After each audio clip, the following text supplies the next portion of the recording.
Welcome back to the Beginner Guide to Ranch Roping. Today we're going to talk about dallying. It doesn't matter what you dally on, the principles remain the same. I got my buddy Justin here to help me out. Today's video is brought to you by Matthew 7:7 and 8.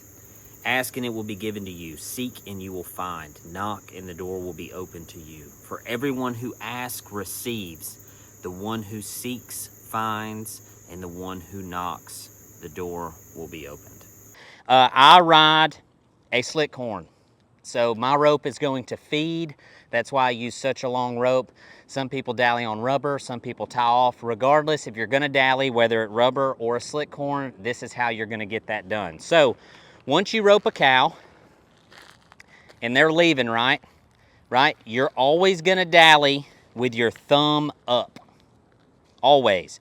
If you dally like this and that rope ends up and that thumb ends up in those coils, it's gonna cut your thumb off. That's how people lose their fingers. So every single time you go to the horn, you're gonna dally with your thumb up. Does that make sense? That is key. So as we go along here, what's gonna happen, and let's say Justin's my cow and I deliver a heel shot. One thing that you're gonna need to practice doing is if I deliver and I split my spoke, right, here, my thumb is not going to end up on top. Come closer to that, Madison. Show where my thumb is. So if I deliver my rope, right? So what I'm gonna have to do is as that cow's leaving is roll my thumb over on top so I can get to the horn. Does that make sense? One thing you never want to do, stay right there, Madison, take that rope, Justin, pull it away, is I don't wanna try to take Justin and pull him to my horn. Does that make sense? So as he's leaving, if you leave and I try to fight against him, we're talking about a 500-pound cow, and this is where you see people like this, right? Was when they grab their rope and they try to pull the cow to the horn and wrap the horn. What we want to do, go ahead, Justin, is let it feed through our hand until we get to the horn. Does that make sense? And that thumb is going to be up the whole time, okay? So keep that in mind. So if I rope Justin and he leaves, go. I'm gonna let it feed, and then stop the cow with my horn, not my hand. You'll see this mistake a lot with people who tag calves because they're babies.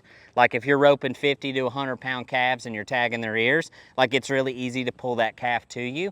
But as soon as you go and neck something that's weighing 500, 600, 700 pounds, it's gonna burn the hide off of your hand because you're grabbing your rope and pulling it to you. So try to keep that in mind as we go along.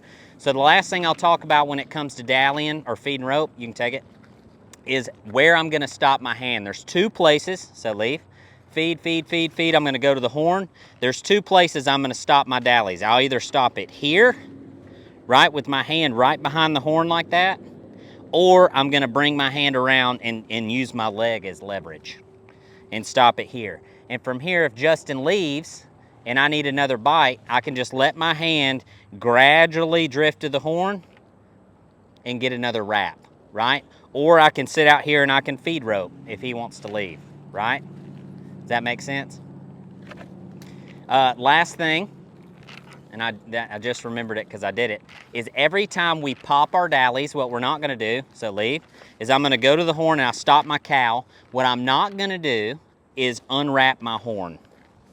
Right? What I'm gonna do, leave, yep, is if I get that big old sucker stopped and I got my hand right here or right here, either way, right? So if my hand's right here, the way I'm gonna get undallied is I'm gonna pull my dally straight up in the air. Guys, if you like content like this, you need to check out 310edu.com. Use code YouTube50 to get 50% off your entire first month.